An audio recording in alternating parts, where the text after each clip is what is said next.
नमस्कार दोस्तों, आप देख रहे हैं ग्लोबल मिशन न्यूज। आज की सबसे बड़ी और गंभीर खबर चंद्रपुर जिले से आ रही है, जहां न्याय की आस में सालों से भटक रहे प्रकल्पग्रस्त किसानों ने आज एक ऐसा कदम उठाया है जिसने पूरे जिलों को हिलाकर रख दिया है। चंद्रपुर जिले के घुग्गुस में स्थित Gupta energy and private limited और Vidarbha minerals and energy private limited के चिमनी पर इस वक्त 8 किसान करीब 200 फीट की ऊंचाई पर अपनी जान जोखिम में डालकर विरोध प्रदर्शन कर रहे हैं। इन किसानों का आरोप है कि साल 2008 में उनकी जमीनें इस वादे के साथ ली गई थी कि उनके बच्चों को स्थायी नौकरी दी जाएगी। स्टैम्प पेपर पर 58 साल के रोजगार की गारंटी का लिखित एग्रीमेंट भी हुआ था, लेकिन सालों बीत जाने के बाद भी उन्हें सिर्फ धोखा मिला है। साल 2016 में जब कंपनी का प्लांट बंद हुआ और इसे Vidarbha minerals and energy private limited को सौंपा गया, तब से प्रकल्पग्रस्त युवाओं को काम पर रखने से साफ इनकार किया जा रहा है। यह गरीब किसान बार बार अधिकारियों, लेबर कमिश्नर और कंपनी प्रशासन के चक्कर लगा चुके हैं, लेकिन हर बार उन्हें सिर्फ झूठे आश्वासन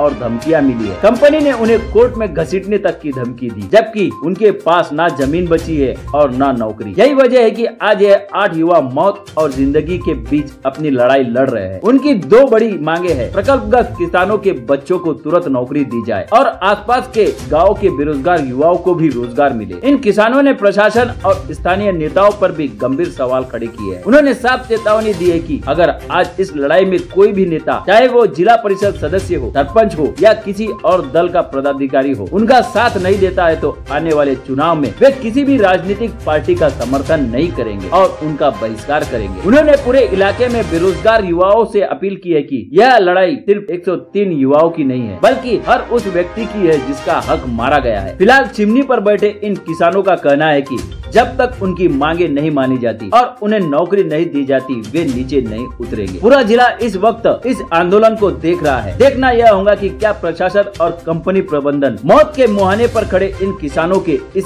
आक्रोश के आगे झुकता है या नहीं। आइए सुनते हैं चिमनी पर चढ़े किसानों ने क्या कहा। नहीं तो आमची जमीन परत करा, कामावर कामावर घ्या, नहीं तो आमची जमीन परत करा।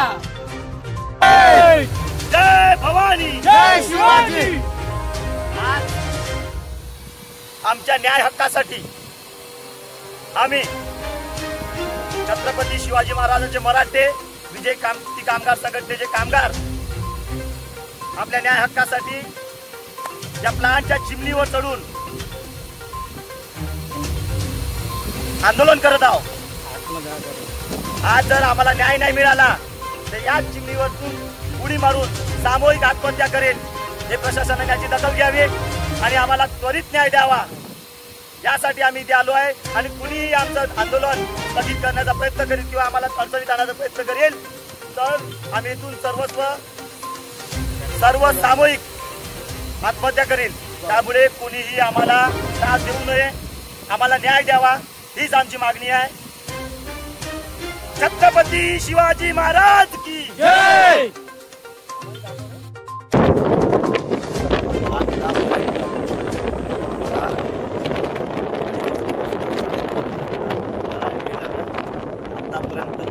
प्रशासनापैकी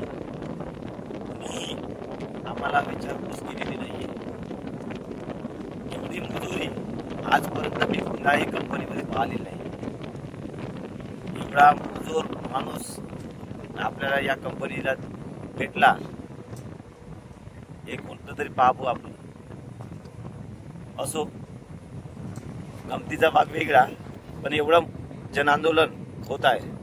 प्रशासन कुठे आहे काय माहिती नाही। आज आम्ही इथे आपल्या जीवाचा रान करून बसलो आहे। आम्हाला जीव देण्याबद्दल पाडी आणू नये, अजून वेळ आहे। आम्ही तुम्हाला 4 वाजेपर्यंत वेळ दिला होता, तो वेळ आहे। तोपर्यंत शासनाने या नालायक प्रशासनाला, कंपनी प्रशासनाला वटणीवर आणावे, कारण त्यांची मुजोरी हा प्रकल्पग्रस्तावर, इथल्या स्थानिकावर वाढत जाणार आहे। आज याच्यावर चपराक बसवली नाही तर हा मुजोरपणा आणखी पुन्हा वाढत जाईल। त्यामुळे या गावकरी जमा झालेल्या समस्त गावकऱ्यांना, येथील स्थानिक नेत्यांना माझी कळकळीची विनंती आहे, या प्रशासनाला हलवा, जागे करा आणि रस्त्यावर आणा। तोपर्यंत तुम्ही शांत बसू नका। आम्ही 8 लोक तिथे फक्त 8 आम्ही स्वतःसाठी नाही बांधत आहे. आम्ही तिथे प्रकल्पग्रस्ताचे जो सर्वच आहे 103 कामगार हे लागलेले होते. आणखी पुन्हाचे 225 ते 250 लोक लागायचे आहे. आणि आपल्या एरियामध्ये भरपूरचे स्थानिक युवक बेरोजगार आहे. या सर्वांना या कंपनीमध्ये रोजगार मिळाला पाहिजे हा आमचा मनापासून हेतू आहे. त्यामुळे तुम्ही ज्याप्रमाणे आतापर्यंत साथ दिली आहे आणखी तुमची साथ अशीच वाढवा. या प्रशासनाला हलवा. हे झोपेत आहे, याला झोपेतून जागे करा आणि या मुजोर कंपनी प्रशासनाला शिस्त करा अशी मी आपणास विनंती करतो. आणि जिल्हाधिकारी साहेब याओ, अंत पाहू नका. आम्ही सर्व तुम्हाला हात जोडून विनंती करतो, आमचा अंत पाहू नका आणि आम्हाला आमचा टोकाचा निर्णय घ्यायला भाग पाडू नका. आम्ही 4 वाजेपर्यंत तुम्हाला मुदत दिली आहे. आम्ही 4 वाजेपर्यंत असंच शांत बसू. तुम्ही आम्हाला निर्णय द्या, आम्हाला सन्मानाने जगू द्या. बस एवढीच विनंती करतो. धन्यवाद.